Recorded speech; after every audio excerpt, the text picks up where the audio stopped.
Hello বন্ধুরা, আজকে আমাদের দুপুরের খাবার এই ভাত, কাঁচা লঙ্কা, লেবু, আর এইখানে হচ্ছে লাউ শাক, চিংড়ি মাছ, কুমড়ো শাক চিংড়ি মাছ দিয়ে, আর এইটা হচ্ছে শুক্তো, আর এটা কুমড়ো পাতায় মাছ,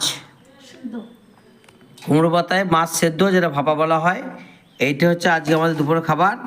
আর এই খাবারগুলা এনেছে এই মহারানী। দেখেছেন চোখগুলো কেমন কয়রা কয়রা ফোকার মতন ঘুপো ঘুপো, হ্যাঁ, ওই জন্য ঘুপো ঘুপো রেঁধেছে দেখুন। ঠিক আছে, যদি আপনাদের সবাইকে আমন্ত্রণ করলাম, আপনার হাতে টাইম থাকলে পূর্ব বর্ধমান, আউসগ্রাম থানা, উত্তর রামনগর, বর্ধমান চলে আসবেন, কোনো অসুবিধা নেই। আর আমি তো যখন ছোটো ছোটো বাটি নিয়ে বসেছি, আর তখন ও গামলাগুলো নিয়ে বসেছে। ঠিক আছে, বুঝতে পারছেন? হ্যাঁ, আর কিছু বলার নাই। এবার আমি শুরু করি। Tata, bye bye.